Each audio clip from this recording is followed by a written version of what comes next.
არასამთავრობო სექტორის ინიციატივა გამკაცრდეს პირადი ცხოვრების ხელშეუხებლობის გარანტიები. ამ მოთხოვნით პარლამენტში მალე ახალი კანონპროექტი შევა.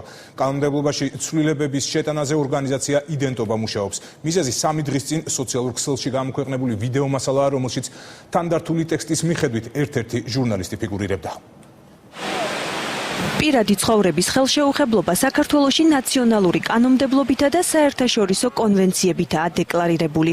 თუმცა ბოლო დროს განვითარებულმა მოვლენებმა აჩვენა, რომ კანონი ხშირ შემთხვევაში უხეშად ირღვევა. არასამთავრობო ორგანიზაცია იდენტობა გეგმავს, რომ არსებულ კანონმდებლობაში გარკვეული პუნქტების გამკაცრებასთან დაკავშირებით კანონპროექტი მოამზადოს და საკანონმდებლო ორგანოს მიმართოს. რევიზიას საჭიროებს ნაციონალური კანონმდებლობა, რათა იქნეს პირველ რიგში აღმოჩენილი ის ხარვეზები და შემდგომ უკვე ასევე სხვა არასამთავრობო ორგანიზაციებთან შეთანხმებით დისკუსიის სახით და ხელისუფლებასთან დიალოგის შედეგად უნდა შეირჩეს ის ზომები, რომელიც რეალურად მოგცემ საშუალებას, რომ იყოს უფლება დაცული პრაქტიკაში. არასამთავრობოების მიერ გამოთქმული მზადყოფნა გააძლიერონ ადამიანის პირადი ცხოვრების ხელშეუხებლობის გარანტიები, მისაღებია პარლამენტის ადამიანის უფლებათა დაცვის კომიტეტის თავმჯდომარისთვისაც. ჩვენ საკანონმდებლო წესით გავამკაცროთ ასეთი ფარული ჩანაწერები საერთოდ გადაღებაც და შემდეგ გამოყენებაც. უნდა აიკრძალოს ის არქივი, რომელიც წინა ხელისუფლების ჩინოვნიკებს ჰქონდათ, მერაბიშვილის უწყება, რომელიც ქმნიდა ამ არქივს, უნდა განადგურდეს და მისი გამოყენება უნდა აიკრძალოს. უფლებადამცველები მიიჩნევენ, რომ ქვეყანაში ბოლო დროს პირად ცხოვრებაში ჩაურევლობა ყველაზე უხეში ფორმით დაირღვა. საკანონმდებლო ცვლილებების აუცილებლობაზე არასამთავრობო ორგანიზაციები ჟურნალისტ გიორგი ფარესიშვილის წინააღმდეგ აგორებული კამპანიის შემდეგ ალაპარაკდნენ. სოციალურ ქსელში გავრცელებული ინფორმაციით სხვადასხვა პირების ხელში ბევრი ანალოგიური მასალაა, რომელთა გავრცელების საშიშროება მუდმივად იქნება. უფლებადამცველები მთავრობას პირადი ცხოვრების ამსახველი ვიდეო მასალების და არქივის სასწრაფოდ განადგურებისაკენ მოუწოდებენ.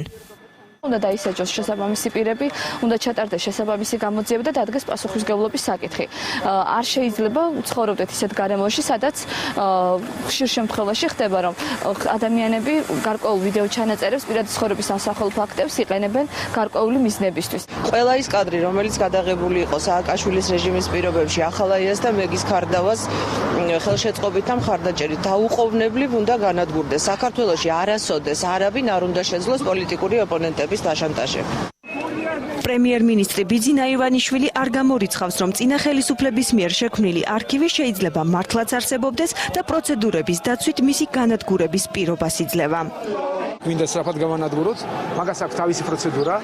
მე დავპირდი, რომ დავაჩქარებ რაც შეიძლება, მაგრამ რამდენადაც გამოძიება მიდის და ეს მასალები საჭიროა გამოძიებისთვის კიდევ და ამიტომ, მაგრამ თავარი ეს არაა.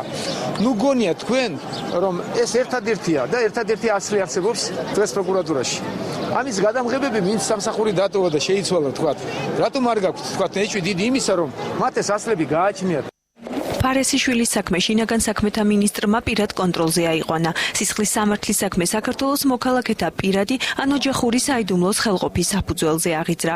ჟურნალისტ გიორგი ფარესიშვილის ფაქტზე ჭეშმარიტების დადგენისა და მომავალში მსგავსი შემთხვევების თავიდანაცილების მიზნით დროული და ეფექტიანი გამოძიების ჩატარებას ითხოვს ერთიანი ნაციონალური მოძრაობაც. დიდი იმედი მაქვს, რომ გამოძიება ჩატარდება დროულად, იქნება დამოუკიდებელი, მიუკერძოებელი გარკვეულმა არასამთავრობოებმა გამოთქვეს უკვე თავიანთი შეშფოთება ამ ფაქტთან დაკავშირებით, შეიძლება ისინიც ჩართონ გამომდინარე ამ მაღალი საზოგადოებრივი ინტერესიდან. პირადი ცხოვრების ხელშეუხებლობის დარღვევას საზოგადოებაში მწვავე რეაქცია მოჰყვა. მე ამის სასტიკი წინააღმდეგი ვარ. ეს არის პირადი ცხოვრება ადამიანისა და ამის ხელშეხება თუ მის ცხოვრებაში ჩახედვა არ არის საშუალო. არც შეჩვენას არ გვაქვს მაგის უფლება. რაც შეეხება გავრცელებულ კადრებს, მე როგორც ვიცი, ეს პირადი ცხოვრების ელემენტებს შეიცავდა. რაც ეს მიუღებელია და ნორმალურ ქვეყანაში არ მოხდებოდეს. არასამთავრობოები მთავრობის უპირობო და ძლიერ მხარდაჭერას ითხოვენ. მათივე განცხადებით, კანონის გამკაცრება ადამიანის პირადი ცხოვრების ხელშეუხებლობის მიმართულებით პერსონალური მონაცემების დაცვის ინსპექტორის ინსტიტუტს გააძლიერებს.